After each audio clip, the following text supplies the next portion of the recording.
Dalam dunia pendidikan, kurikulum adalah sesuatu yang sangat penting.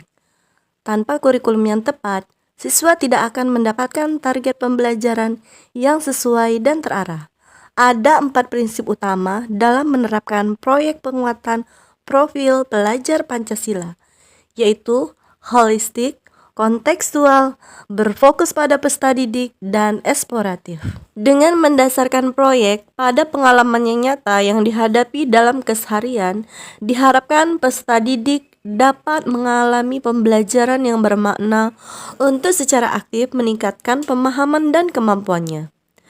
Sampah plastik merupakan salah satu masalah lingkungan terbesar di dunia saat ini. Salah satu cara untuk mengurangi dampak negatif sampah plastik adalah dengan mendaur ulang dan memanfaatkannya kembali. Keadaan inilah yang harus segera direspon oleh semua pihak termasuk lembaga pendidikan. Melalui proyek penguatan profil pelajar Pancasila P5, SDN Simpang Albung mengajak peserta didik kelas 4 untuk memanfaatkan botol plastik bekas sebagai bahan dasar pembuatan pagar taman sekolah. Metode yang digunakan meliputi pengumpulan botol plastik bekas, perancangan pagar, dan evaluasi hasil. Diharapkan peserta didik dapat menjadikan solusi untuk mengurangi sampah plastik dan memperindah lingkungan sekolah. Sebagai langkah awal dalam pembelajaran P5, strategi yang dilakukan antara lain yang pertama adalah mengadakan sosialisasi dengan kepala sekolah dan rekan sejawat tentang tema apa yang akan diambil dan membentuk tim P5. Penentuan tema dan pembentukan tim dalam tahap pengenalan proyek ini penting untuk menentukan tema yang relevan dan menarik untuk diangkat dalam proyek. Setelah tema ditentukan, langkah berikutnya adalah membentuk tim P5 yang terdiri dari guru-guru yang memiliki kompetensi dan minat sesuai dengan tema yang dipilih. Tim ini akan bertanggung jawab untuk merancang dan mengimplementasikan modul dan aktivitas yang efektif. Kelas 3, kelas 4, Ibu Ermani, Ibu Marwasi dibantu dengan Jumini. Yang kedua, mengadakan sosialisasi dengan wali murid tentang P5 dan pemaparan tentang tema apa yang akan diambil. Mengadakan sosialisasi dengan wali murid mengenai program P5 merupakan langkah penting untuk memastikan bahwa semua pihak terkait memiliki pemahaman yang jelas dan menyeluruh tentang tujuan dan manfaat dari program ini. Dalam pertemuan tersebut, penting untuk menyampaikan informasi struktur program, metode pelaksanaan, dan dampak positif yang diharapkan bagi perkembangan siswa. Dengan demikian, wali murid dapat lebih memahami peran mereka dalam mendukung keberhasilan program dan bagaimana mereka dapat berkontribusi secara aktif dalam proses pembelajaran anak-anak mereka. Kesempatan bagi wali murid untuk bertanya dan menyampaikan pendapat mereka dapat meningkatkan keterlibatan dan memberikan wawasan yang berharga bagi pihak sekolah dalam mengimplementasikan program dengan lebih efektif. Hal ini akan memperkokoh hubungan antar sekolah dan keluarga serta memastikan keberhasilan pelaksanaan P5 yang berkelanjutan.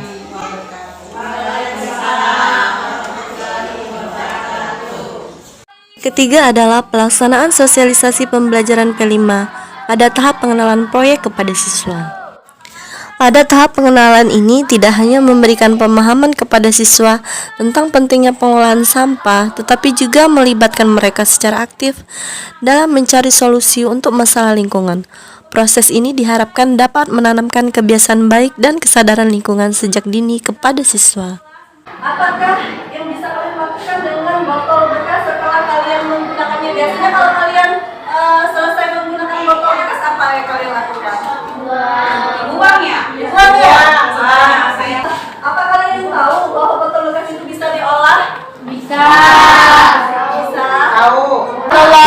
Siswa juga mengembangkan kemampuan berpikir kritis dan kreatif siswa dengan melakukan wawancara dengan warga sekitar sekolah. Tahap aksi kegiatan pembelajaran proyek penguatan profil pelajar Pancasila, siswa menyiapkan bahan yaitu mengumpulkan botol plastik bekas dari lingkungan sekitar, kemudian membersihkan botol plastik bekas dari kotoran dan label. Kemudian yang kedua, mengisi botol plastik dengan tanah, lalu ditutup kembali. Yang ketiga, menggali tanah sesuai dengan desain pagar atau pola pagar yang telah ditentukan.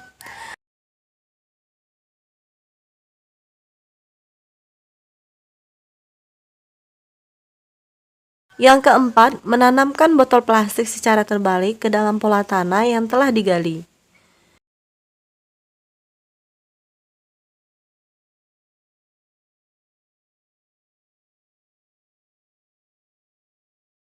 Yang kelima, memastikan pagar berdiri kokoh dan rapi.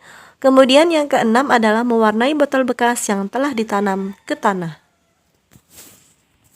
Cantik tamannya. Enak lihatnya Bu, rapi dia. Iya, rapi ya. Evaluasi hasil dilakukan dengan cara mengukur kekuatan dan keindahan pagar, serta mengumpulkan feedback dari masyarakat sekitar. Di akhir pembelajaran, saya mengajak peserta didik untuk bersama-sama merumuskan kesimpulan dan meminta anak untuk melakukan refleksi. Refleksi tersebut dilakukan untuk mengetahui pemahaman peserta didik tentang topik yang sedang dipelajari. Refleksi juga digunakan untuk memberikan apresiasi dan mengetahui perasaan peserta didik pada saat mengikuti proses pembelajaran. Assalamualaikum warahmatullahi wabarakatuh. Perkenalkan, nama saya Siti Ernawati, guru kelas 2. Kegiatan hari ini kita mempelajari P5 ini sangat bermanfaat untuk melatih bernalar kritis kerjasama antar siswa, dapat menjaga kelestarian lingkungan. Wassalamualaikum warahmatullahi wabarakatuh. Assalamualaikum warahmatullahi wabarakatuh. Perkenalkan, nama saya Zaila Aura Khairunisa. Saya dari SDN kelas 4 Simpang Agung. Kegiatan P5 ini sangat bermanfaat. Assalamualaikum warahmatullahi wabarakatuh. Perkenalkan, nama saya Helen dari kelas 4 SDN Simpang Agung. Pelajaran P5 ini sangat bermanfaat karena memanfaatkan sampah plastik botol bekas menjadi pagar taman sekolah. Terima kasih. Wassalamualaikum warahmatullahi wabarakatuh.